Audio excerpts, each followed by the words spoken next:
He thought the badge was a shield that made him a god. Officer Stan Kowalski saw a 14-year-old boy in a hoodie and decided he was a threat, a suspect, a nobody. He didn't see the honor roll student. He didn't see the future track star.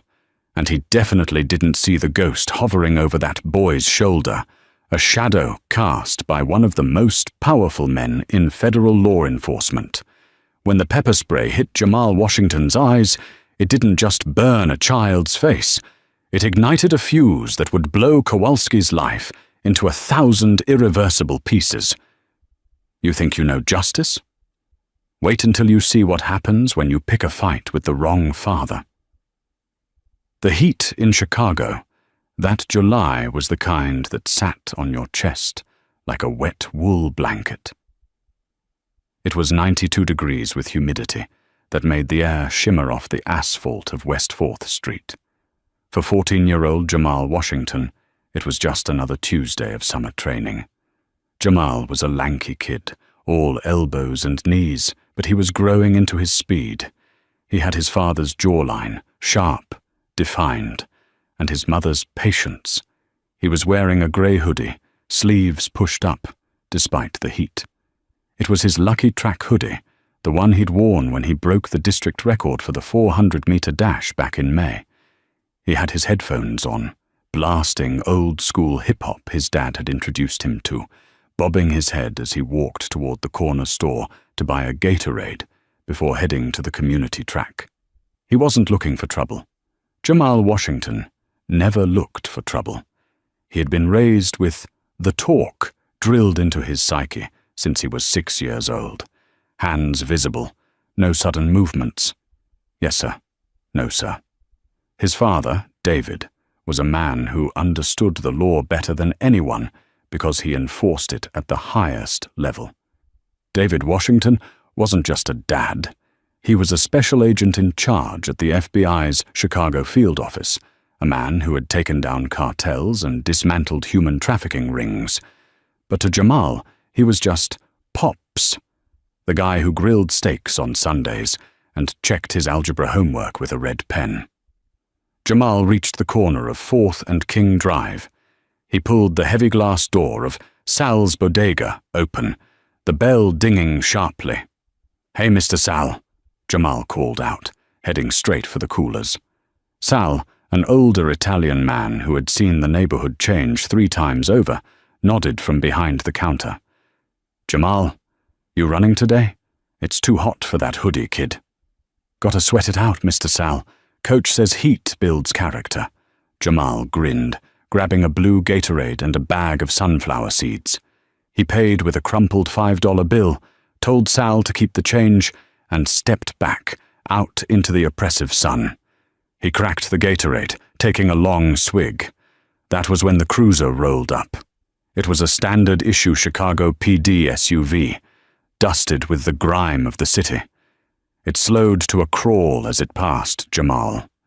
Jamal felt that familiar prickle on the back of his neck, the instinctual biological warning system that every young black man in the city developed early. He didn't run. He didn't look away. He just kept walking, matching the rhythm of the beat in his headphones, though he turned the volume down. The cruiser stopped.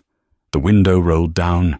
Officer Stan Kowalski was a 15-year veteran of the force, but he wore his badge like he'd bought it at a pawn shop.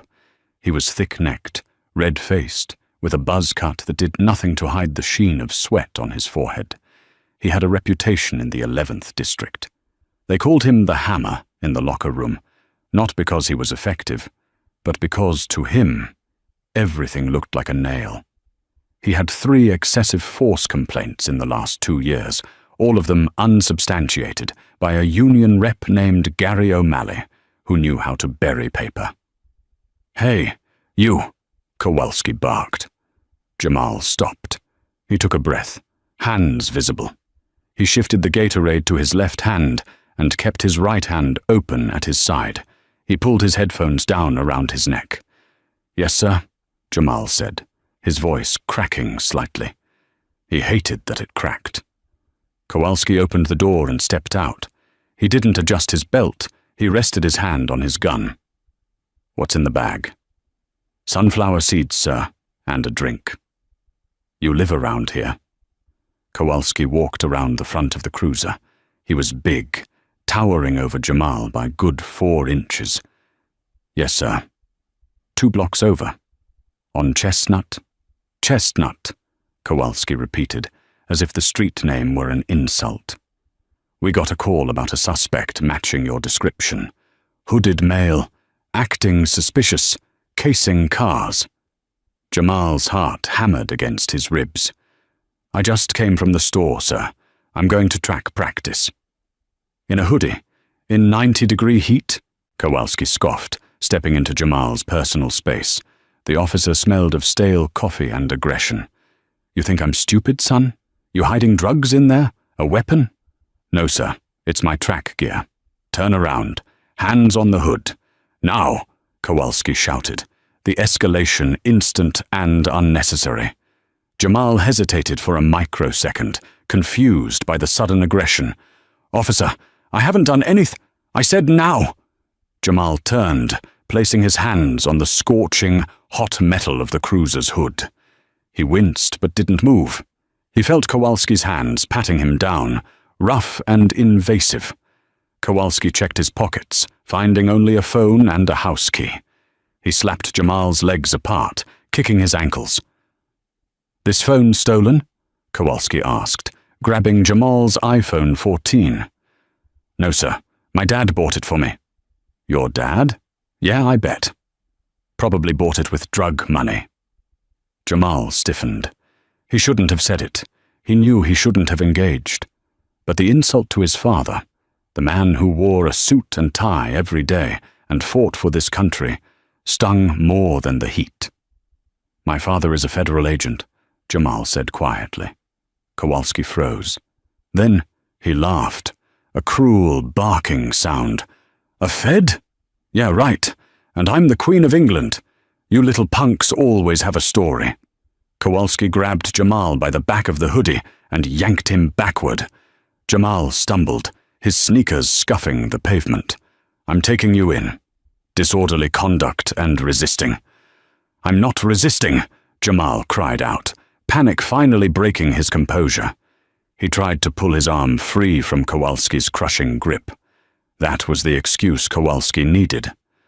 The moment Jamal pulled his arm back, a natural reflex to pain, Kowalski's training, or rather, his lack of discipline, took over. He didn't reach for his handcuffs. He didn't try to de-escalate. He reached for the canister on his belt. "Stop resisting!" Kowalski roared, playing to the invisible camera he knew might be watching, setting the narrative before the act. "I'm not..." Hiss! The sound was followed immediately by a cloud of orange mist. Kowalski sprayed the pepper spray directly into Jamal's face from less than 2 feet away. The pain was instantaneous and blinding. It wasn't just a burn. It was as if someone had poured molten lava into Jamal's eyes and inhaled it into his lungs. Jamal screamed, a guttural, terrifying sound that echoed off the brick buildings of 4th Street. He dropped to his knees, clawing at his face, gasping for air that wouldn't come. "Get on the ground, face down," Kowalski yelled, stepping back, hand now hovering over his taser. Jamal couldn't see. He couldn't breathe. Snot and tears streamed down his face, mixing with the orange chemical agent. He curled into a fetal position on the hot sidewalk, coughing violently. I can't breathe." A small crowd began to gather. Mrs. Higgins from the bakery ran out, wiping flour from her hands. A group of teenagers stopped their bikes. Phones came out. The digital witnesses of the modern age were recording. "He's just a kid, Stan," Mrs. Higgins shouted. She knew Kowalski. Everyone knew Kowalski. "He buys muffins every morning. Leave him alone." "Back off!" Kowalski pointed a finger at the crowd. "He assaulted an officer. Back the hell up or you're all going in." Kowalski dropped a knee into Jamal's back, driving the air from the boy's lungs. He grabbed Jamal's wrists, twisting them violently behind his back. The click of the handcuffs was loud and final. "You're done, kid," Kowalski hissed into Jamal's ear. "You think you can intimidate me with lies about your daddy? You're going to juvie." Jamal was sobbing now, the chemicals searing his corneas. "My dad. Call my dad. Please, shut up," Kowalski said, hauling Jamal to his feet by the handcuffs, wrenching his shoulders. Jamal stumbled blindly toward the back of the cruiser. His head banged against the doorframe as Kowalski shoved him inside, not bothering to protect the suspect's head. The door slammed shut. Inside the cruiser, the heat was suffocating. The air conditioning wasn't running in the back. Jamal sat in the dark, his eyes swollen shut, his skin feeling like it was peeling off. He tried to remember his father's number. He tried to remember the advice. Don't speak. Ask for a lawyer. But all he could think about was the burning. Kowalski got into the front seat, panting slightly. He picked up the radio. "Dispatch, this is Unit 4 Alpha 20. One in custody. 4th and King. Resisting arrest. Assault on a PO. Need transport for processing." He looked in the rearview mirror at the boy writhing in the back seat. He felt a surge of power. He had cleaned up the street. He had shown them who was boss. He didn't know that the phone he had tossed onto the passenger seat, Jamal's phone, was lighting up. The screen displayed a photo of a man in a tactical vest with FBI emblazoned on the chest, smiling with his arm around Jamal. The caller ID read, "Popbes, emergency contact." Kowalski ignored it. He put the car in drive and pulled away, leaving the furious crowd and the spilled blue Gatorade baking on the asphalt. They arrived at the 11th District Station 20 minutes later. Kowalski dragged Jamal through the back entrance, parading him past the holding cells. Jamal was still blind, his face a swollen mask of red misery. "What do we have here, Stan?" The booking sergeant, a weary man named Miller, looked up from his desk. "Another runner. Tried to fight me on 4th. Had to spray him," Kowalski said, unhooking Jamal's cuffs to secure him to the booking bench. Miller looked at the kid. He saw the expensive sneakers, the lack of tattoos, the terror. Miller had a bad feeling. "He looks young, Stan." "Old enough to swing on a cop," Kowalski lied. "Name?" Miller asked Jamal. Jamal spat out mucus and chemicals. He tried to open his eyes but couldn't. "Jamal, Washington. Date of birth? August 12th, 2009. Miller paused, typing. "Washington? You related to the dentist on 5th? "No," Jamal gasped, his voice trembling with a mix of pain and a dawning or cold anger that he inherited directly from his father. "My father is David Washington, FBI. I want my phone call." Miller stopped. The typing stopped. The room went quiet. Kowalski rolled his eyes. "He's been singing that tune since I grabbed him. It's bull, Sarge. Just book him." Miller looked at Kowalski, then back at the boy. He saw the way the kid held himself, even in pain. He saw the politeness that hadn't completely vanished. Miller picked up the landline on his desk. "Check the kid's effects, Stan. Bring me his phone." "Sarge, come on! Bring me the damn phone!" Miller barked. Kowalski grumbled, walked to the bag of evidence he'd tossed on the counter, and fished out the iPhone. He handed it to Miller. Miller pressed the side button. The screen lit up. He saw the lock screen photo. It was the kid and a man Miller recognized instantly. Miller had seen David Washington on the news just last week, giving a press conference about a major bust involving the outfit. Miller's face drained of color. He looked at Kowalski with an expression of pure horror. "Stan!" Miller whispered, his voice shaking. "You better pray this kid is lying. Because if that's David Washington..." He turned the phone around so Kowalski could see the picture. "You just pepper-sprayed the son of the special agent in charge of the Chicago division." Kowalski looked at the photo. He squinted. A cold knot of dread formed in his stomach, heavier than the doughnuts he'd had for breakfast. "Let me make that call," Jamal said, his voice stronger now. "I want to call my father." Miller didn't wait for Kowalski. He bypassed protocol. He picked up the phone and dialed the number for the FBI field office downtown. "Get me the SAC's office," Miller said into the receiver. "It's an emergency involving his family." "Yes, I'll hold." He looked at Kowalski. "Start writing your report, Stan. And it better be the best fiction you've ever written, because your career is currently on life support." The conference room on the 9th floor of the FBI Chicago field office was a fortress of glass and steel. David Washington stood at the head of the table, his suit jacket unbuttoned, pointing at a map of the city projected on the wall. He was midway through briefing his team on a RICO case targeting the Southside Syndicate. "We move on the warehouse at 0400, David said, his voice commanding the room. "I want clean entries, no cowboys." His personal phone buzzed on the table. He ignored it. It buzzed again.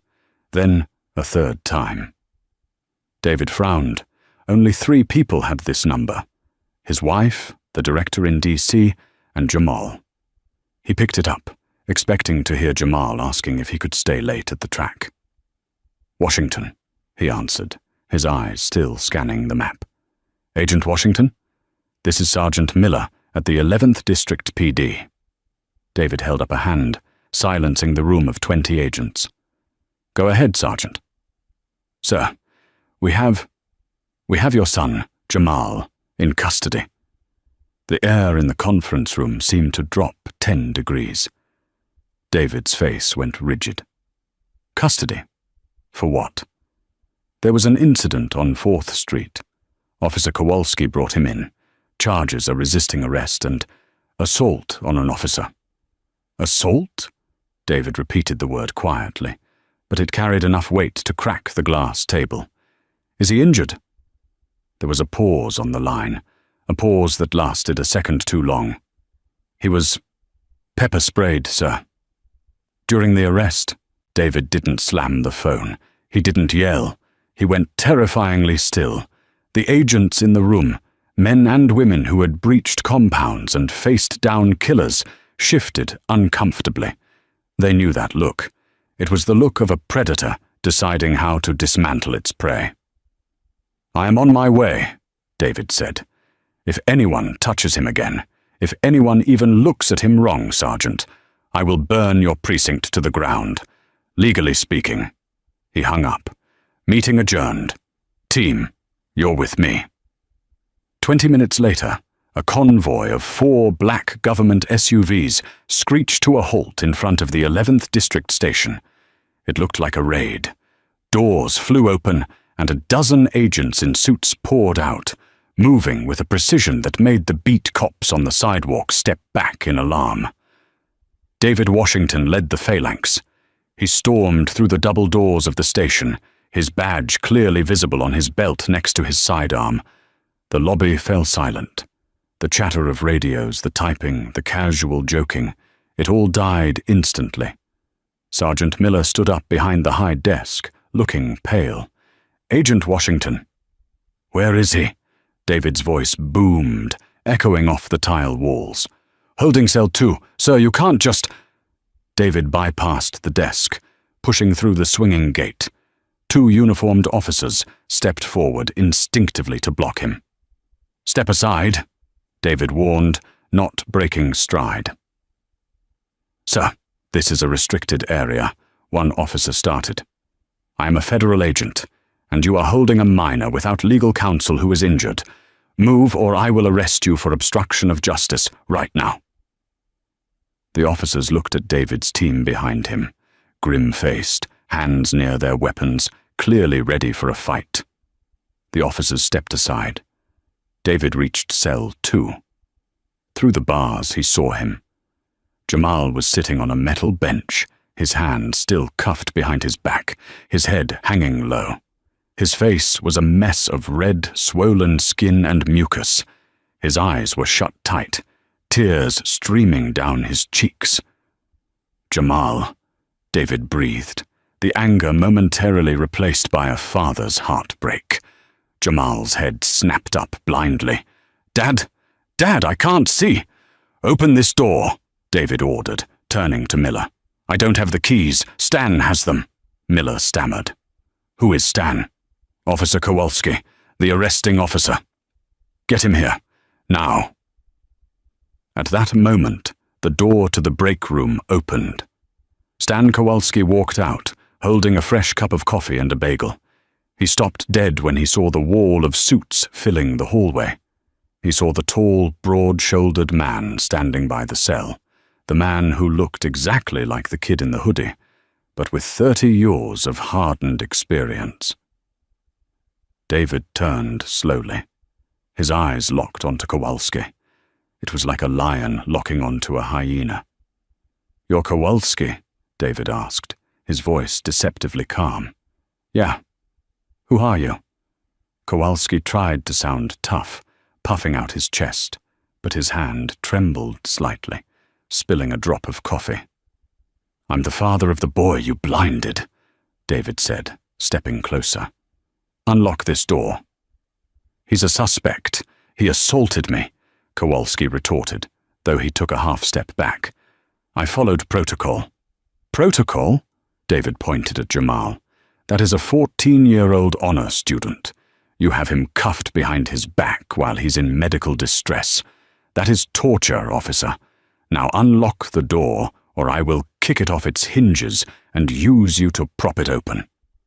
Captain O'Connor, the precinct commander, came running out of his office, adjusting his tie. He was a political creature, a man who feared bad press more than crime. He saw the FBI windbreakers and knew a hurricane had just made landfall in his station. "Agent Washington," O'Connor smiled nervously, extending a hand that David ignored. "I'm Captain O'Connor. Let's all take a breath here. There's been a misunderstanding." "The only misunderstanding," David said, "is that this officer thinks he still has a badge. Unlock my son. Get him a medic. Now." O'Connor nodded frantically at Kowalski. "Do it, Stan. Now!" Kowalski gritted his teeth, his face turning a blotchy red.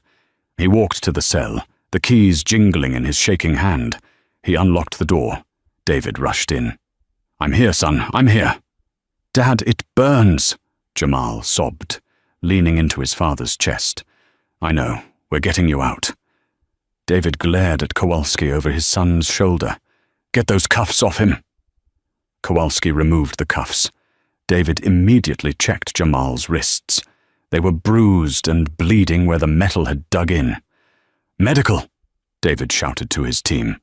"Get the kit from the truck." As one of the FBI agents rushed to help Jamal flush his eyes, David stood up and walked out of the cell. He straightened his jacket. He looked at Captain O'Connor, then at Kowalski. "You have 5 minutes to produce the body cam footage," David said, "and the dash cam, and the incident report." Kowalski smirked, a nervous tick of a desperate man.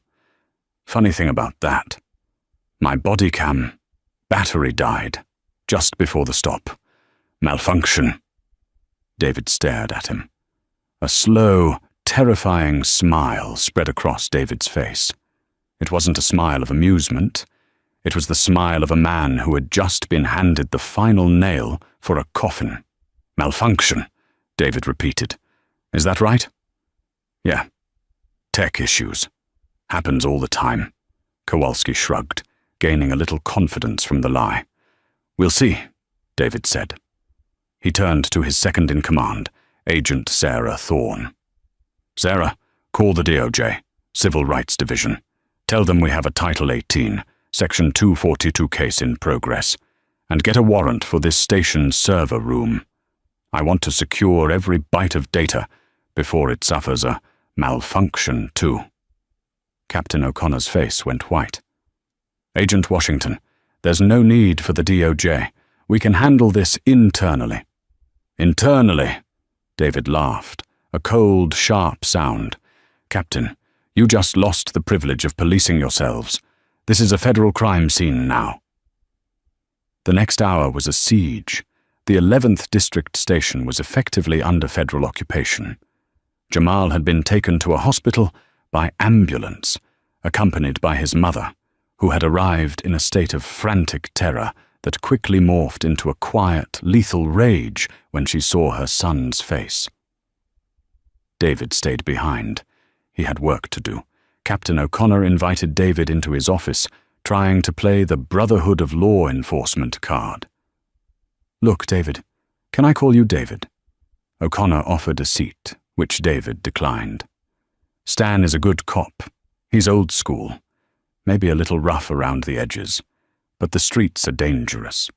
The kid, your son, fit the description of a suspect." "Which suspect?" David asked, standing by the window, watching his agents secure the perimeter. "The one casing cars. Jamal was wearing a hoodie because he was training for track. He had Gatorade and sunflower seeds." "Stan said the boy reached for his waistband," O'Connor said, trying to hold the line. "Feared for his life. That's the standard, David. You know that. Qualified immunity covers a split-second decision." "He reached for his waistband." David turned. "Jamal doesn't have a waistband reflex. He has a hands-up reflex. I drilled it into him. And even if he did move, pepper spraying a child who is backing away isn't defense. It's punitive." "It's his word against Stan's," O'Connor said, leaning back. "Without the body cam, well, a jury tends to believe the badge." David walked over to O'Connor's desk and leaned down, placing both hands on the wood. "You're betting on the blue wall, Captain. You think your union rep and your lost footage will save you, but you're forgetting something." "What's that?" "It's 2026. There are no secrets on the street." Just then, Agent Thorne knocked on the door and entered. She was holding a tablet. "Boss, you need to see this. It's trending. Top of X and TikTok in Chicago right now." She handed the tablet to David. He watched, his expression grim. Then he turned the tablet around and set it on O'Connor's desk. The video was shaky, filmed from a vertical angle, likely a smartphone held by a kid on a bike. But the audio was crystal clear. "I'm not resisting," Jamal's voice cried out in the video. The video showed Jamal standing with his hands clearly in the air, open palms. It showed Kowalski shouting, aggressive, escalating. It showed Jamal taking a step back, terrified. And then, clear as day, it showed Kowalski reaching for the spray while Jamal's hands were still visible. There was no reach for a waistband. There was no lunge, just a scared kid and a bully with a badge. The video continued. It showed the crowd gathering. It showed Mrs. Higgins shouting, and it showed Kowalski looking directly at the person filming and shouting, "Back the hell up or you're all going in." O'Connor watched the video. He swallowed hard. The narrative of feared for his life just evaporated. "The video has 2 million views in 40 minutes, Agent Thorne said. "CNN just called our press office. The mayor is online too for you, Captain." David picked up the tablet. "You said the body cam malfunctioned, Captain, but the bodega on the corner has a 4K security camera pointing right at that spot. My team just pulled the hard drive. We have it from 2 angles." O'Connor looked defeated. The protection he could offer Kowalski had just been stripped away by the undeniable truth of high-definition video. "I can't stop the union," O'Connor whispered. "O'Malley is already here. He's with Kowalski in the interview room." "Gary O'Malley," David said, the name tasting sour. O'Malley was the union rep known for getting dirty cops back on the street with back pay. "I know him. He's going to tell Kowalski to keep his mouth shut." David walked out of the office, heading for the interview room. He found Kowalski sitting there with a short, balding man in a cheap suit, Gary O'Malley. "Agent Washington," O'Malley stood up, forcing a smile. "This is an unfortunate incident, but my client was acting within the scope of his duties. We will be filing a complaint regarding your aggressive entry into this station." David didn't look at O'Malley. He looked at Kowalski. "You're going to be charged, Stan," David said. "Federal civil rights violations, assault on a minor, filing a false police report, kidnapping." "Kidnapping?" O'Malley laughed. "That's a stretch. He transported a minor against his will without probable cause, based on a lie," David said. "That fits the statute if I argue it right. And I will." Kowalski looked less like a hammer now and more like a nail. I didn't know who he was."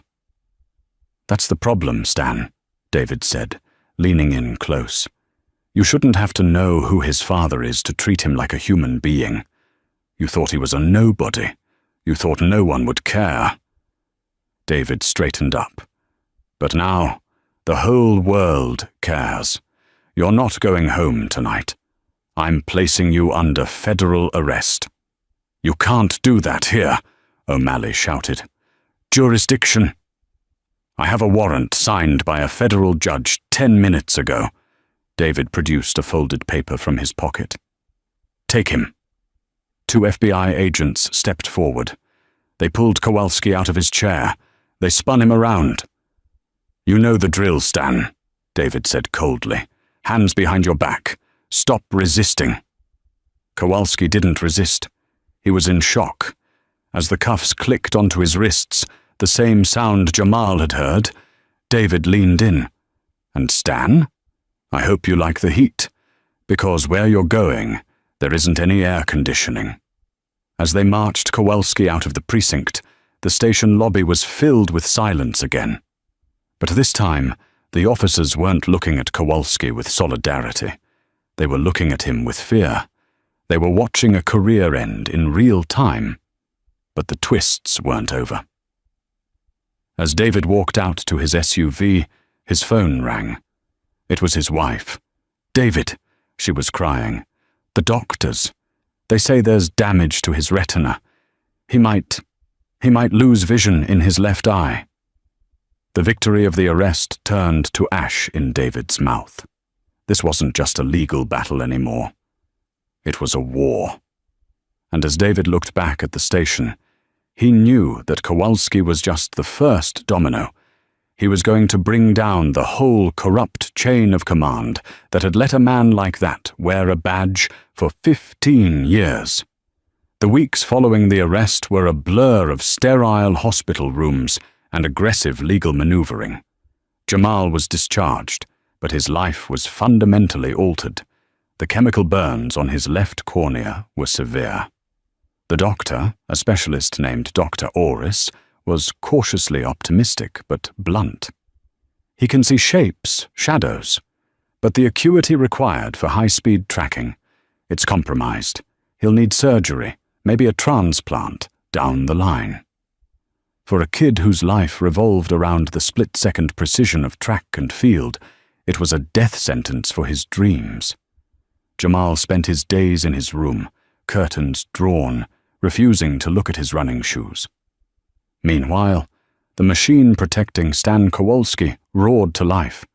Gary O'Malley, the union representative, knew he couldn't win on the facts. The video was too damning. So, he decided to try the case in the court of public opinion. He went on the offensive. It started with a leak to a local tabloid blog known for backing the police no matter what. The headline read, "Teen in viral arrest video had prior school suspension for fighting." It was a half-truth, the most dangerous kind of lie. 2 years ago, Jamal had pushed a bully who was mocking a special needs student. He had been suspended for 1 day for physical contact. But O'Malley spun it as a history of violence and behavioral issues. Then came the whispered rumors in the precinct, leaking out to friendly reporters. The kid was known to hang with gang members. He wasn't. He tutored classmates who lived in rough blocks. The father is using his FBI status to bully local PD. David watched this unfold from his home office, his knuckles white as he gripped his coffee mug. He saw the comments section on social media turning. Maybe the cop had a reason. We don't know the whole story. FBI agents are corrupt too. They're trying to bury him, David, his wife, Sarah, said, watching the news where O'Malley was giving a press conference. They're trying to make the jury doubt the victim so they forgive the abuser, David said, his voice low and dangerous. It's the oldest play in the book. The preliminary hearing took place at the Cook County Courthouse. The plaza outside was a circus. Protesters held signs reading, "Justice for Jamal," and "Blind Justice." On the other side, a smaller group of Back the Blue supporters, organized by O'Malley, held signs supporting Kowalski. Inside, the atmosphere was suffocating. Kowalski walked in, not in his uniform, but in a soft blue sweater and glasses, looking like a harmless grandfather. It was a costume designed by his lawyers to soften his image. The defense attorney, a shark named Richard Sterling, moved to dismiss the charges. "Your Honor," Sterling argued, pacing before the bench. Officer Kowalski made a split-second judgment call in a high-crime area. The victim, and I use that term loosely, fit the description of a suspect. This is a political prosecution, driven by the boy's powerful father. David sat in the front row, stone-faced. He wanted to leap over the railing. He wanted to dismantle Sterling right there. But he knew that any outburst would just feed the narrative that he was an out-of-control Fed. The judge, a man named Henderson, who was up for re-election and relied on police union endorsements, looked over his glasses. "I am denying the motion to dismiss," Judge Henderson said. "But regarding bail, given Officer Kowalski's years of service and ties to the community, I am releasing him on his own recognizance." A gasp went through the courtroom. No bail. For a man who blinded a child. Kowalski smiled. It was a small, tight smile, but David saw it. It was the smile of a man who thought he had gotten away with it. As Kowalski left the courthouse, surrounded by cameras, he made a mistake. A reporter shouted, "Officer, do you have anything to say to the Washington family?" Kowalski paused. He looked into the camera. "I just want to get back to work. I did my job. If people raised their kids to respect authority, we wouldn't be here." David, watching from the courthouse steps, felt a cold clarity wash over him. Kowalski wasn't sorry. He was arrogant, and arrogance was a flaw David knew how to exploit. "He just hung himself," David whispered to Agent Thorne. "He just admitted he blamed the victim. Get that clip. We're going to use it." David Washington stopped playing by the rules of a concerned parent and started playing by the rules of a special agent in charge. He initiated a deep-dive background check on Kowalski, not just the official files, but the real dirt.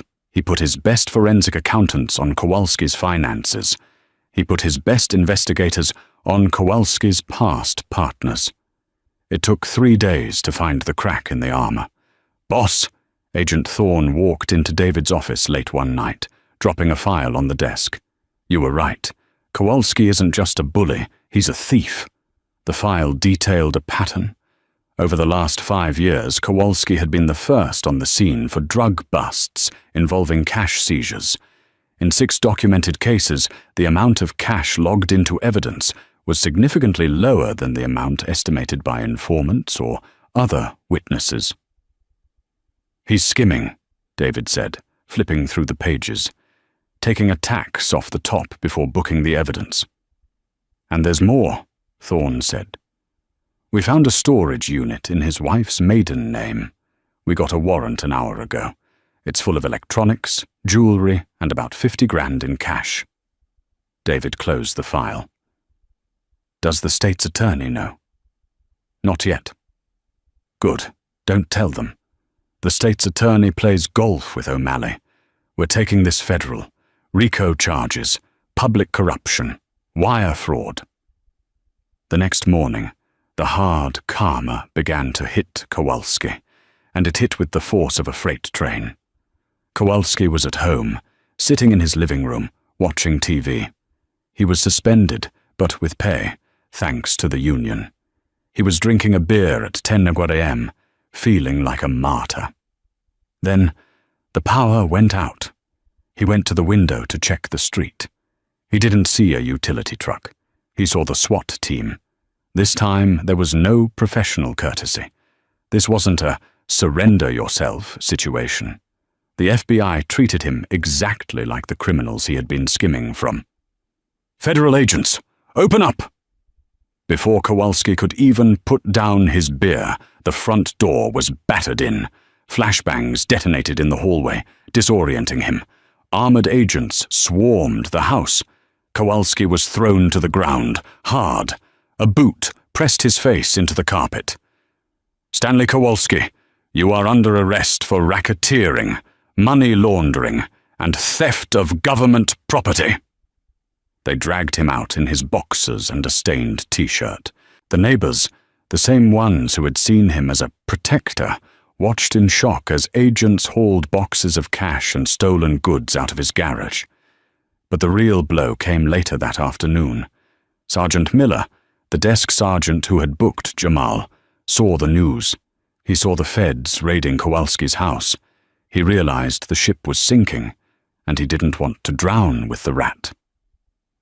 Miller walked into the FBI field office and asked for David Washington. "I have something," Miller said, sitting in the interrogation room, sweating. "Kowalski. He keeps a trophy book in his locker at the station. He writes down the funny things suspects say when he hurts them." David stared at Miller. "He keeps a diary of his brutality? He calls it his scorecard. If you find that book, it proves intent, it proves malice, it proves he enjoys it." David sent a team to the precinct immediately. They cut the lock on Kowalski's locker. Buried under a pile of dirty uniforms wrapped in a plastic bag was a small black notebook. David opened it with gloved hands. The entries were sickening. June 12th, broken arm on 5th Street. Suspect cried like a baby. July 15th, pepper sprayed the runner. "My dad is a Fed. LOL. Teaches him to talk back. It was all there. Premeditated sadism. The release of the scorecard contents to the public was the final nail. The Back the Blue supporters vanished overnight. O'Malley, the union rep, suddenly stopped returning calls. The state's attorney, realizing the toxicity of the case, announced they were dropping the resisting arrest charges against Jamal and fully cooperating with the federal prosecution of Kowalski. Kowalski sat in a federal holding cell. This time he wasn't in the cop-friendly wing. He was in general population protective custody, isolated, reviled. He called his wife. "Stan," she said, her voice cold. "The feds froze the accounts. They took the car. They say I might be an accessory because of the storage unit. I'm taking the kids to my sister's in Ohio. Do not call here again." The line clicked dead. Kowalski sat on the cold concrete bench. He looked at the toilet in the corner. He looked at the grey walls. He thought about the boy in the hoodie. He thought about the arrogance of that moment on 4th Street, thinking he was a god. Now he was less than nothing. David Washington visited him one last time before the trial. He stood on the other side of the glass. "You took my son's vision," David said quietly. "But I think you're the one who's finally seeing clearly, Stan." "I can cut a deal," Kowalski pleaded, his voice cracking, desperate. "I can give you others. I can give you the whole squad." David looked at him with zero sympathy. "We already have the squad, Stan." Miller flipped. "You have nothing to trade. You're going to prison, and you're going to serve every single day." The Dirksen Federal Building in downtown Chicago is a monolith of glass and steel, a place where the weight of the United States government presses down on the individual. On the morning of the sentencing, The sky outside was a slate grey, matching the somber mood inside Courtroom 4B. The media circus that had surrounded the initial arrest and the explosive revelations of the scorecard scandal had finally moved on. The vans were gone. The protesters had packed up their signs. The silence that remained was heavy, suffocating, and final. Inside the courtroom, the air conditioning hummed a low, monotonous drone that seemed to amplify the tension. David Washington sat in the front row of the gallery, his posture rigid, his hand resting protectively on his wife's arm. Next to them sat Jamal. The 14-year-old boy who had walked into a corner store for sunflower seeds was gone. In his place sat a young man who had been forced to grow up too fast. Jamal wore dark, wraparound glasses, a medical necessity to protect his damaged left eye from the harsh fluorescent lights of the judicial chamber. He sat with a stillness that was unnerving, his head held high, refusing to look like a victim. Standing before the bench was Stan Kowalski. The transformation was total and devastating. Gone was the swaggering officer who had ruled the 11th district with fear and intimidation.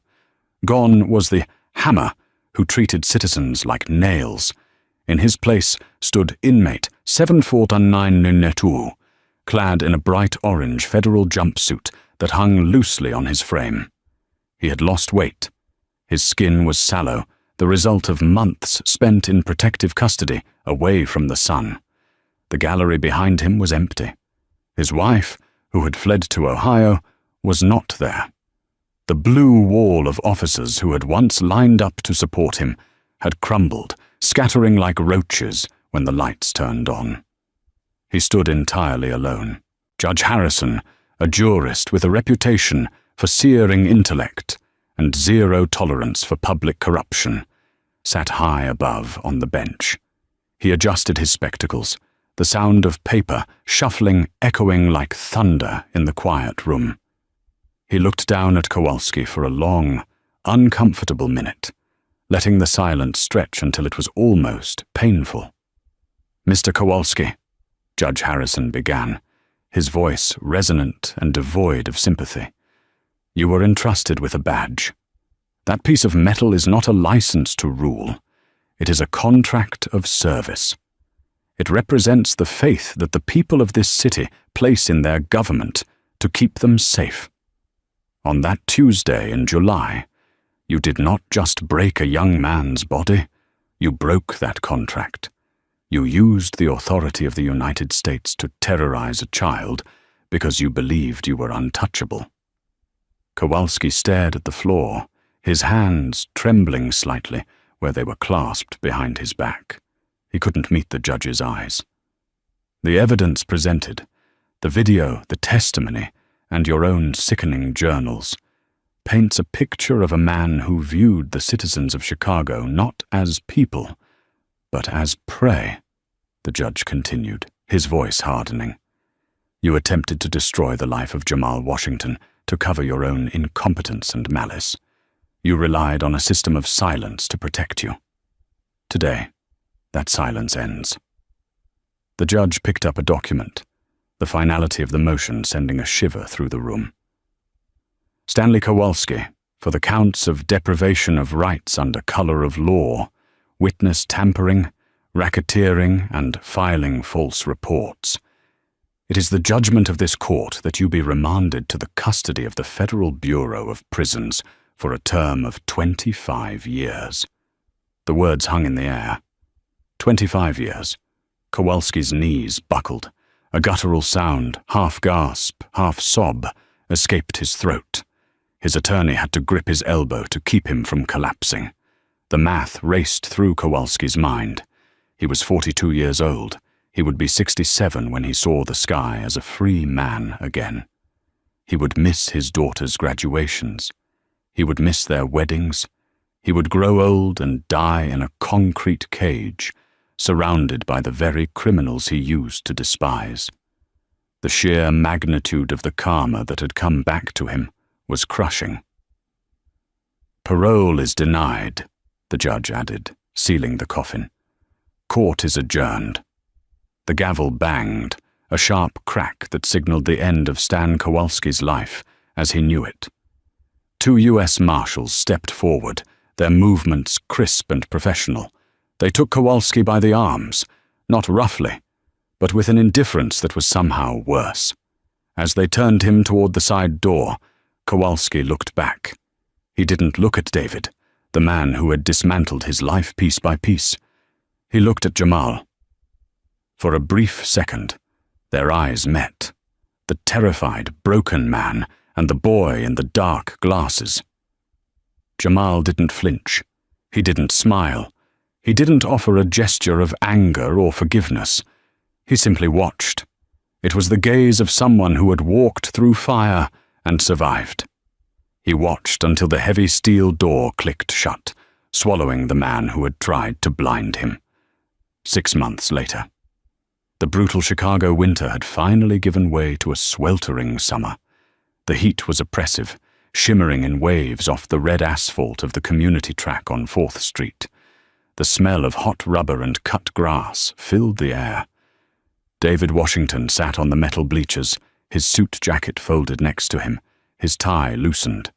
He squinted against the sun, watching the lone figure down on the track. Jamal was crouched in the starting blocks. He looked different now.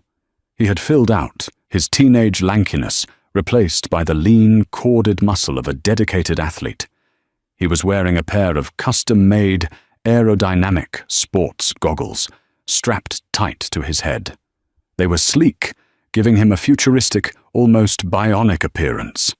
They were a reminder of the injury, yes, but they were no longer a badge of shame. They were armor. "Runners set!" The coach's voice boomed across the field. Jamal's hips rose, his muscles coiled like springs. Bang! The start was explosive. Jamal didn't just run, he launched himself. His drive phase was aggressive, his head down, legs piston firing into the track. As he transitioned into his upright running form, David could see the subtle adjustment. Because the vision in his left eye was permanently blurred, a mosaic of shadows and light, Jamal had to turn his head slightly to the right to maintain his lane discipline. It was a compensation he had drilled for months, turning a disability into a new mechanic. He tore down the straightaway, his arms pumping in perfect rhythm, eating up the ground. He looked powerful. He looked free. He flew across the finish line, his chest heaving, running through the tape. 48-2, the coach shouted, clicking his stopwatch. "That's it, Washington. That's a new personal best." Jamal slowed to a jog, then walked in circles, hands on his hips, gulping down air. A wide, brilliant grin broke across his face. It was the first time in a year that David had seen a smile that reached all the way to his son's eyes. David climbed down from the bleachers and walked to the chain-link fence. Jamal trotted over, sweat dripping from his chin, pulling the goggles down around his neck. "You were moving out there, son," David said, handing him a water bottle. "You looked like you were flying." "Felt like it, Pops," Jamal said, taking a long drink. "Coach says if I keep this up, I can make the state finals next year, even with the bad eye." "The eye isn't bad," David corrected gently. "It's just part of the story now. And those goggles? They make you look like a machine, like you're unstoppable." Jamal laughed, wiping his face with his jersey. The laughter faded into a thoughtful silence as he looked out over the track, watching the other kids warm up. He walked over to his gym bag and pulled out a crumpled envelope. "I got the letter today, Dad." David's heart skipped a beat. "The elite running camp?" "No," Jamal said, shaking his head. "The internship, the one at the public defender's office." David paused. He leaned back against the fence, studying his son. David was a Fed. He was the tip of the spear for law enforcement. The public defender's office was the other side of the courtroom, the people who fought to keep suspects out of jail. "The public defender?" David asked, raising an eyebrow. "You know that's the opposition, right? You know your old man puts people away for a living." Jamal met his father's gaze, his expression serious and mature beyond his 15 years. "I know, Dad. And you're the best at what you do. You catch the bad guys." Jamal took a breath. But after everything, after Kowalski, after the court, after seeing how easy it is for someone to get crushed just because they don't have a voice, I realized something. "What's that?" "Someone needs to be there to make sure the system works for everyone," Jamal said firmly. "Someone needs to stand in the gap for the kid who gets stopped on the corner and doesn't have a special agent for a father to make the call. Someone has to watch the watchman." David looked at his son. He saw the scars, visible and invisible. He saw the pain that had been transmuted into purpose. He realized with a surge of overwhelming pride that Jamal hadn't just survived the trauma. He had evolved. He had taken the worst moment of his life and used it to build a compass for his future. David reached through the fence and gripped Jamal's shoulder, squeezing tight. "You're right," David said, his voice thick with emotion. "You are absolutely right. The public defender's office is lucky to have you. You're going to be a hell of a lawyer, Jamal." "I'm just getting started," Jamal said, a fierce determination in his eyes.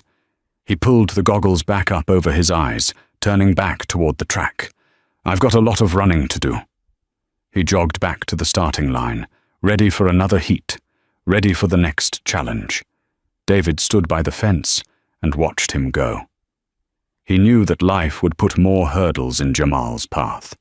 But looking at the young man sprinting under the hot Chicago sun, David knew one thing for certain. Jamal Washington would clear them all. The badge hadn't won. The corruption hadn't won. The hate hadn't won. On 4th Street, the Washingtons were still standing. This story serves as a powerful and chilling reminder that justice is not something that is simply given. It is something that must be fought for, tooth and nail. Jamal Washington's terrifying ordeal exposes a reality that we often try to ignore, that sometimes the very people who swear an oath to protect us are the monsters we need protection from. But more importantly, this story proves that when we stand our ground, when we refuse to be intimidated by titles, badges, or threats, the truth has the power to shatter even the strongest blue wall of silence. Stan Kowalski believed his badge made him a god, untouchable and supreme. But he learned the hard way that in the end, no one is above the law, especially when karma arrives with a federal warrant and the truth on its side. If this story moved you, or if you believe that justice must always prevail, regardless of power or position, please hit that like button. It really helps the video reach more people and spread this important message. Don't forget to share this with your friends and family. Start the conversation. And if you want more dramatic storytelling, where the underdog triumphs against the odds and karma hits back hard, make sure to subscribe and ring the bell so you never miss an upload. Thanks for watching, and see you in the next story.